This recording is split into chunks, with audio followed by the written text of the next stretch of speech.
If you guys have been following us, I'm sure you expected this review on Monday's wave of uploads. However, I simply did not have the time to watch it. Um, the reason why it came on Monday last week was because I was able to watch it live.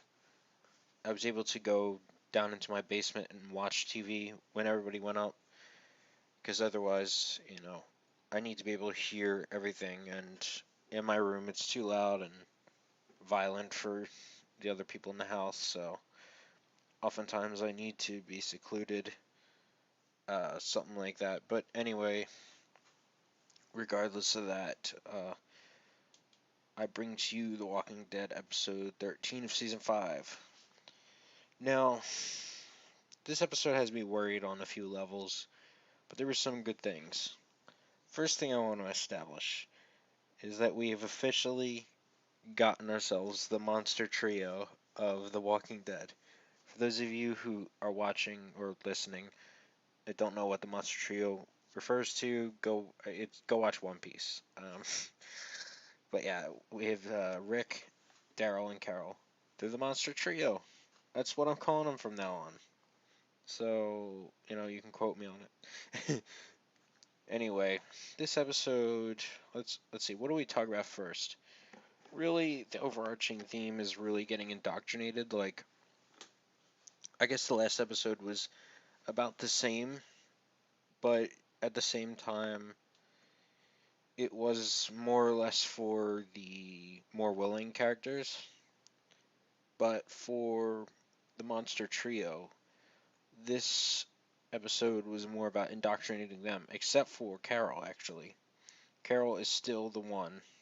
Oh my gosh, I'll get to Carol later, because that shit was insane.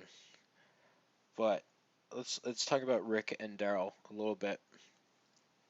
I'll start with Daryl. Um, so Aaron, who I'm actually starting to like, who's actually kind of interesting, and also his sexuality doesn't define him, which is I think is a great mark of a true character that happens to be homosexual. Is that it's fine, like they're homosexual, it's fine. Like there's no difference. They're not like defined by their sexuality. I like those characters because it doesn't push the agenda, but at the same time it doesn't like discriminate. You know what I mean? So I like that. And so I am starting to like Aaron. His personality's pretty okay, and he's legit. At first I thought he was evil, but he's pretty cool, and he's the one that's really starting to convert Daryl a little bit, especially with the whole bike thing. And I love the scene where he's eating so barbarically in front of Aaron and Eric. Oh, I was laughing my ass off because I'm like, I'm like, bitch, you're the one that invited him in for dinner. You should have known he was gonna eat like a pig. I thought that was great. That was a wonderful scene. It's like almost like poetic justice, but not really because whatever. Anyway, um, let's see what else. Daryl he even refuses the gun at the end, which is not like him, not at all. Now I guess Rick.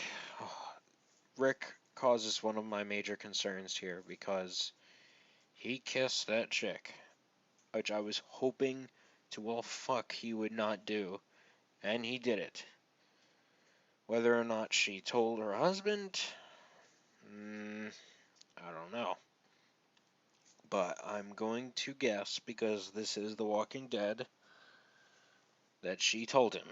And he is probably pissed, and he is going to attack Rick at some point, and he's probably going to get wrecked by Rick, probably, which I would love to see, but I'm still concerned because I don't know what he's doing. I was when I saw the scene, I was just going, "Oh no, Rick! Don't you fucking do it, Rick! Rick, stop!" Oh man, Rick. It's basically what I was doing during that scene. I was like that typical, don't go into the haunted house. No, don't go into the room. No, don't follow the voice, you dumbass. I was basically that person with Rick as he got closer and closer. I'm like, she's holding the baby. I'm like, oh, it's a done deal. It's a done deal. He's gonna kiss her. Don't do it, please. Don't do it. And he does it. Fuck. So, Rick's starting to be converted too. Obviously, Michonne's already kind of converted. Abraham and um, Espinoza, Esperanza, I think. Esperanza, I think. They're not convinced until there's beer involved. Then Abraham's like, well, fuck this. This is the best place ever. And he even, when he was talking to Michonne, obviously he had plenty of drinks. Maggie is apparently working with Deanna. Sasha, fuck her. I think she's. Did she get banished? I mean, it seemed like that was too much. Like, too short and too quick to be banished. Like, I don't think she's banished, but it almost seemed like she was. Or perhaps she's just going out on a hunt. I don't know. But, I mean, she's just having a nervous breakdown and just panic attacks almost. Not literal panic attack, but she's literally panicking and having these breakdowns where she's just like losing her shit. And I mean, it's understandable. She lost her brother, she lost her lover. I mean, she lost Beth. I mean, she lost a lot of friends. But still, it's like, can you please like just kill her off so we don't have to deal with this bullshit? Honestly. Um, so now I'm gonna talk about Carol. Oh boy, Carol. I did not expect that. I don't think any of you guys did. Because Carol has always been, I mean, she's been a hard ass for a couple seasons, but she has never ever done something like that. She was teaching the kids and shit in what, season 3 or season 4, before, first half when just before the governor destroyed the place. But she went full on like creepy ass motherfucker to this kid who followed her. Yo, and it was obvious that it followed. I knew it. It was so obvious, and it happened. Um, just the speech, she made it as scary as possible, making direct eye contact, getting as close as possible with some of these creepy ass facial expressions. I don't know her name. I think it's Melissa McBride. Is that her name? She was fantastic in this episode for that part of that performance. That was convincing. I would be scared shitless if I saw that woman come up to me with that kind of face, that kind of performance. I don't know about you. I mean, I don't scare easy, but I would scare the shit out of me, especially as a kid. But jeez, Carol. But yeah, she took 3 guns, 9 millimeters. And it looked like she had packed some 9 millimeters in the chocolate thing. I don't. Maybe that had no significance, but that's what it looked like. But anyway, there was that. And, the monster trio, they're having their conversations out in the woods where nobody is following them yet. Well, obviously was following Daryl, but um, they weren't following them during that time, as far as they know. So that was that. I mean, I guess that's about it for the episode, because at the very end, like, Rick goes up and you kind of see the separation by the wall between him and the walker, which was poetic and it was interesting. And so, I mean, I know I went on a little bit long, but this episode was very deep. And so I felt like it really did take a little bit more analysis than usual. And so, yeah, this episode was good on some level, but also on some level it caused a lot of worries. Oh, and let's not forget, he reached for his gun while that guy's back was turned. Rick, I'm talking about Rick, of course, with at the very end, he reached for his gun. Was he about to shoot that guy? Because, Rick, don't do it. I'm doing that again. I'm playing that person. You don't fucking do it. Don't shoot him. You're gonna regret it. Because this is The Walking Dead. You can't just do whatever you want and not get consequences. So, let's see. This was episode 13, so we have 14, 15, 16. We have 3 more episodes in this arc. I'm assuming. Because I think Alexandria will be done in these 3 episodes. Though, it could be possible that it's something more like the prison, where they stay for 1.5, maybe 2 seasons, but perhaps the government changes hands, so to speak.